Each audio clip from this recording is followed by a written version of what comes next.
Saat di awal kamu belajar gitar, mungkin kamu akan sekali menemui senar gitar kamu kok suaranya pecah ya atau ngebass. Dan ini seringkali mengganggu permainan gitar kamu. Tapi mungkin kamu juga nggak tahu nih gimana cara memperbaikinya. Nah, di video kali ini saya akan menjelaskan kenapa sih hal itu bisa terjadi dan bagaimana cara mengatasinya.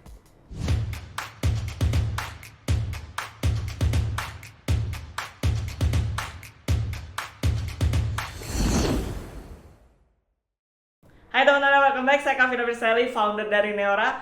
Saya sudah mengajar lebih dari 15 tahun dan di 5 tahun belakangan saya membantu para pekerja profesional untuk belajar gitar di luar jam kerjanya sehingga mereka bisa belajar gitar dengan lebih efektif dan tidak membuang-buang waktu.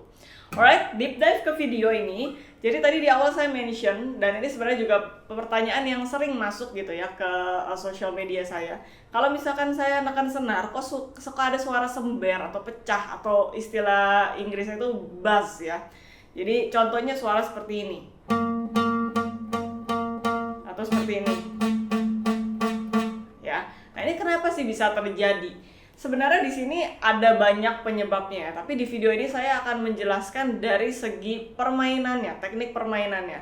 Karena bisa juga hal tersebut terjadi dari contohnya konstruksi gitarnya atau senarnya. Tapi di video ini saya ingin fokus ke permainan kamu dulu ya, karena di sini juga bisa kamu cek apakah itu yang menyebabkan senar kamu berbunyi pecah seperti itu. Right. Jadi sebenarnya ada dua problem utama di sini yang ingin saya bahas.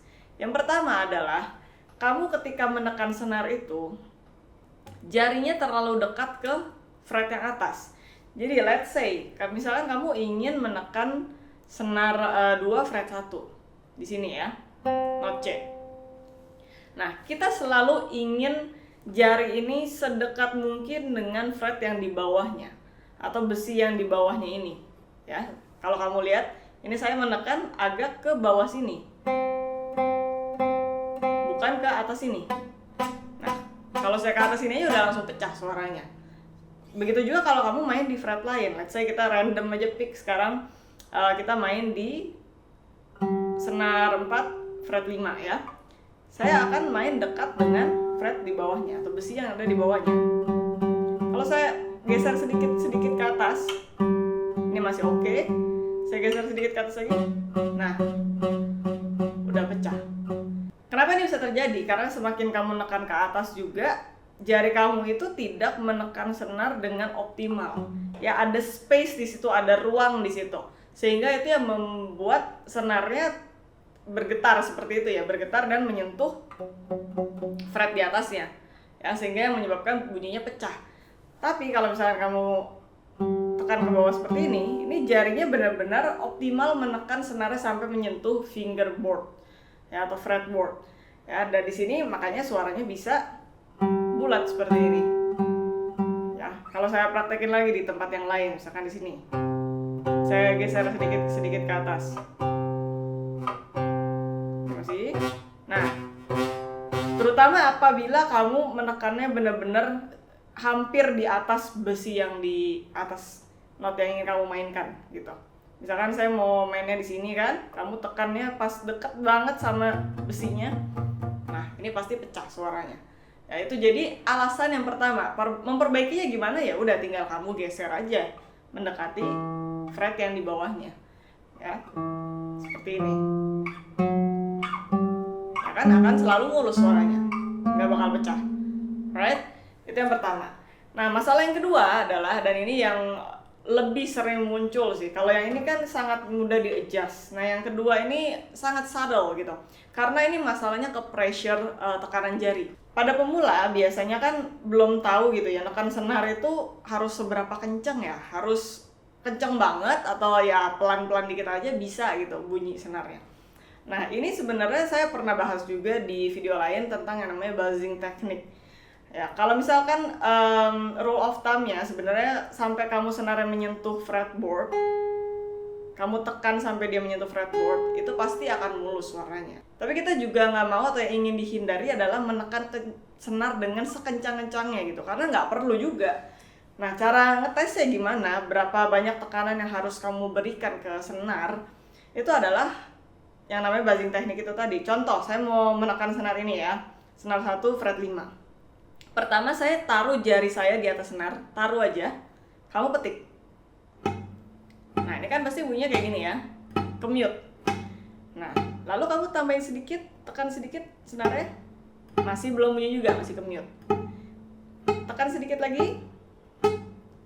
Nah ini mulai ada suaranya nih, tapi masih pecah seperti ini karena pressure-nya belum tepat. Nah sekarang kamu tekan sedikit lagi. Nah ini udah mulus. Kamu tekan sekencang-kencangnya, nggak ada bedanya sama yang tadi. Nah jadi dengan teknik ini atau latihan ini kamu bisa mengukur saya tuh harus nekan senar sekencang apa ya gitu. Yang harus dihindari adalah ketika perbatasan antara tadi kamu bunyi yang pecah, nih pecah ini sampai kamu mulus suaranya. Kamu kurangin sedikit, pecah lagi. Nah berarti di situ pressure kamu salah. Ya jadi ketika kamu mendengar bunyi yang pecah tadi, kamu cek lagi apakah pressure saya ini udah benar nekannya. Dan ini dilatih ke semua jari ya, ke 4 jarinya. Karena tiap jari itu kan juga punya kekuatannya masing-masing. Kadang kalau kamu nekan pakai telunjuk,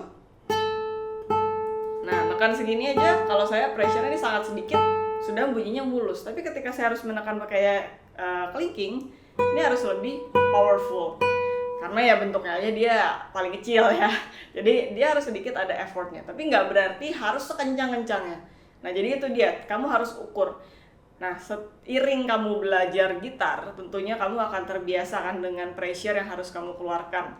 Nah lama-lama ya itu akan terdevelop dengan sendirinya tanpa kamu harus mikir oh gimana ya pressure-nya. Nah, itu akan terdevelop sendiri. Nah nanti yang akan jadi hint ketika kamu sudah main lagu yang lebih kompleks, ketika saya menekan dan memainkan lagu yang kompleks, kok jari saya gampang pegel ya, atau padahal mainnya nggak ribet-ribet amat bentuknya, chordnya gitu. Nah itu kamu mesti balik lagi cek apakah pressure-nya sudah di titik yang seminimal mungkin tapi tetap bersih suaranya. So jadi itu problemnya dan solusinya adalah ya udah kamu cari dengan teknik tersebut. Cari pressure yang seminimal mungkin tapi tetap mengeluarkan suara yang bersih. Jadi sebenarnya simpel banget, tinggal kamu cek 2 hal tersebut. Yang pertama, apakah kamu mainnya terlalu dekat dengan fret yang di atas, atau yang kedua, pressure tekanan jari kamu ini terlalu sedikit. Ya, itu aja yang dicek. Nah, nanti kalau misalkan masih bass senarnya, suaranya, itu mungkin kamu juga mesti cek tangan kanan. Misalkan kamu memainkan note ini ya, terus kamu petik sekencang mungkin. Nah, ini akan ada momen ketika senarnya pecah suaranya. Nah, ini kamu juga harus cari tahu gitar kamu ini bisa memainkan volume yang mentok itu sampai mana. Karena kalau udah melebihi batas itu biasanya dia akan pecah suaranya. Nah, tiap gitar itu punya kapasitasnya masing-masing. Nah, kalau misalnya masih pecah juga, nah berarti itu ada masalah sama konstruksi gitar kamu. Yang paling gampang mungkin kamu bisa ganti senar dulu, karena senar yang lama itu juga bisa berpengaruh ya. Senar yang udah lama banget kualitasnya buruk. Yang terakhir yang paling banyak mengeluarkan biaya biasa ya adalah ketika kamu harus mengganti, ada bagian-bagian di gitarnya harus kamu ganti. Biasanya adalah di saddle sini ya. Jadi itu nanti aja dulu yang kamu cek adalah coba dulu yang tadi saya mention 2 hal tersebut. Dan kalau belum selesai ya tangan kanannya coba apakah kamu metiknya terlalu kenceng dan gitar kamu nggak bisa keep up sama pressure tangan kanan kamu. Alright, jadi semoga video ini membantu dan permainan gitar kamu bisa lebih mulus lagi, suaranya nggak pecah lagi dan bisa lebih nyaman di telinga. Alright, thanks for watching, I'll see you in the next video. Bye bye.